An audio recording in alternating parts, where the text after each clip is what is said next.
नाम है हरिया, मैं काम करता हूँ बहुत बढ़िया, खाता हूँ खाना और रोज गाता हूँ गाना। अरे यार, आज तो बहुत देर हो गई। इस खतरनाक जंगल को देखकर तो मेरे हाथ पैर ठंडे हो गए हैं। अगर मैं वक्त पर गांव नहीं पहुंचा तो मालिक बहुत नाराज हो जाएंगे। तभी हरिया को एक आवाज सुनाई देती है। सुनिए हरि जी। अरे, ये आवाज किसने दी? तभी हरिया को सामने कुछ दूर एक औरत खड़ी दिखाई देती है। अरे भाई, ये औरत अकेली इतनी रात को इस जंगल में क्या कर रही है? चलकर पूछना पड़ेगा। फिर हरिया अपनी बैलगाड़ी उस औरत के सामने लाकर रोक देता है और उससे पूछता है। अरे सुनिए, आप इतनी रात को इस खतरनाक जंगल में अकेली क्या कर रही हैं? तभी वो औरत मीठी आवाज में कहती है। अरे हरि जी, आप आ गए। मैं कब से आपका इंतजार कर रही थी। वैसे तो यहाँ से काफी लोग गुजर चुके हैं, लेकिन मैं खास आपका इंतजार कर रही थी। अच्छा, तुम सच कह रही हो? मुझे तो यकीन नहीं हो रहा है। वो क्या है ना, आज तक किसी ने मुझसे इतने प्यार से बात नहीं की। हाँ हरि जी, मैं सच कह रही हूँ। अब देर मत करिए और जल्दी से मुझे मेरे घर तक छोड़ दीजिए। हाँ, कौन सी बड़ी बात है, अभी छोड़ देता हूँ। आप मेरे पीछे बैलगाड़ी में बैठ जाइए और मुझे रास्ता बताते चलिए। फिर वो औरत हरिया की बैलगाड़ी में बैठ जाती है और हरिया बैलगाड़ी हाँकता हुआ आगे चल पड़ता है। फिर उस औरत के बताए हुए रास्ते पर चलते चलते हरिया बैलगाड़ी लेकर एक काली गुफा के आगे आकर रुक जाता है। हरिया उस औरत से पूछता है।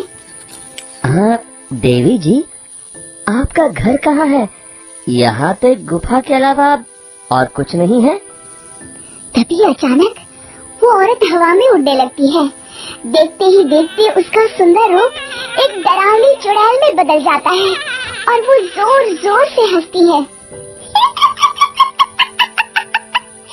अरे तू तो एक नंबर का बेवकूफ निकला। तू तो मेरी आसानी से मेरी बातों में आ गया। अरे मर गया रे, ये तो एक चुड़ैल है।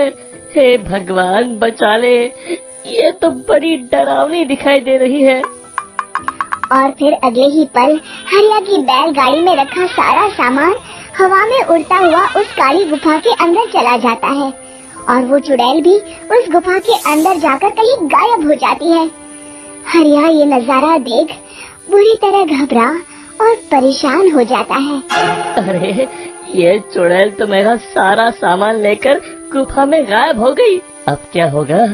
अगर मैं गांव खाली हाथ गया तो मालिक मेरी अच्छी खबर लेंगे। मेरी इस बात का कोई यकीन भी नहीं करेगा।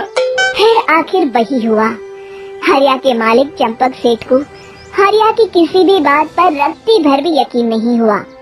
चंपक सेठ को लगा हरिया झूठ बोल रहा है और उसने ही लालच में आकर सारा सामान हड़प कर लिया है।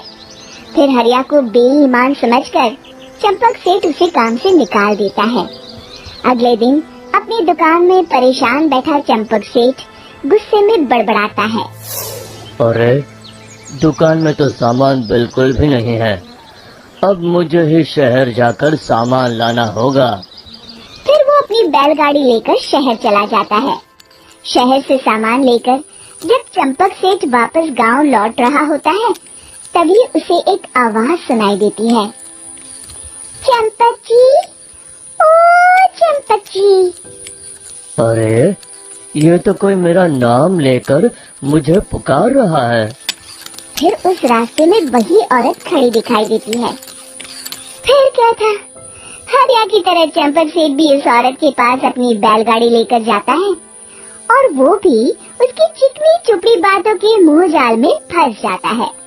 फिर चुड़ैल उसे भी अपनी गुफा तक ले जाती है और उसका सारा सामान लेकर गुफा में गायब हो जाती है। बेचारा चंपक सेठ लाचार होकर खाली हाथ गांव लौट आता है। फिर ये उस जंगल में रोज की बात हो जाती है। जो कोई भी शहर से कुछ लेकर गांव की तरफ लौटता, वो चुड़ैल उसे बेवकूफ बनाकर उसका सारा सामान लेकर गुफा में गायब हो जाती। एक दिन हरिया एक लकड़हारे को उसी जंगल की तरफ जाते हुए देखता है।